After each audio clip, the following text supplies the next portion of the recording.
গত কয়েকদিন থেকে ফেসবুক খুললে নিউজ ফিডে এই লোকটার ছবি দেখা যাচ্ছে। লোকটির নাম রবীন্দ্রনাথ দাস, বাড়ি দক্ষিণ 24 পরগনা জেলায়। পেশায় একজন মৎস্যজীবী। হলদিয়া অঞ্চলে বঙ্গোপসাগরের ট্রলার নিয়ে মাছ ধরছিল সে ও তার 15 জন সাথী। হঠাৎ প্রচণ্ড ঝড় শুরু হয়। এক সময় ট্রলার উল্টে যায়। প্রচণ্ড ঢেউয়ে এক একজন এক এক দিকে ভেসে যায়। রবীন্দ্রনাথও ভেসে যায়। পেশায় জেলে হওয়ায় জলের প্রতি ভয় ছিল তার কম, আর মনে ছিল প্রচণ্ড সাহস।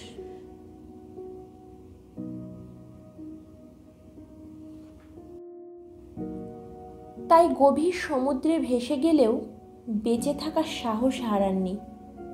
ভাসতে থাকেন। ওপরে আকাশ আর নিচে জল। রবীন্দ্রনাথ ভাসতে থাকেন। 1 ঘন্টা, 2 ঘন্টা করতে করতে 1 দিন থেকে 2 দিন হয়ে যায়। রবীন্দ্রনাথের শরীর দুর্বল হয়ে যায়, কিন্তু বাঁচার কোনো অবলম্বন খুঁজে পায় না। খাবার বলতে কেবল যখন বৃষ্টি নামে তখন সেই বৃষ্টির জল, কারণ সমুদ্রের লোনা জল পান করাও যায় না। তবুও রবীন্দ্রনাথ হার মানেননি। ভাসতে থাকেন। ভাসতে ভাসতে 5 দিন পার হয়ে যায়। 5 দিন পর 600 কিলোমিটার ভাসতে ভাসতে বাংলাদেশের কুতুবদিয়ার এসে পৌঁছায়। তখন বাংলাদেশের জাহাজ এমভি জাওয়াদের ক্যাপ্টেন দূর থেকে তাকে ভাসমান অবস্থায় দেখতে পায়। দেখতে পেয়ে তড়িঘড়ি করে তার দিকে লাইফ জ্যাকেট ছুঁড়ে মারে, কিন্তু সে ধরতে পারে না, তলিয়ে যায়। কিন্তু জাহাজের ক্যাপ্টেন জাত পাত ধর্মীয় ভেদাভেদ সীমানার কাঁটাতার ভুলে তার পিছনে ছুটতে থাকে। বেশ কিছুক্ষণ পর কিছুটা দূরে আবার তাকে দেখা যায়। ক্যাপ্টেন তাৎক্ষণিক জাহাজ সেদিকে ঘুরিয়ে আবার একটি লাইফ জ্যাকেট ছুঁড়ে দেয়।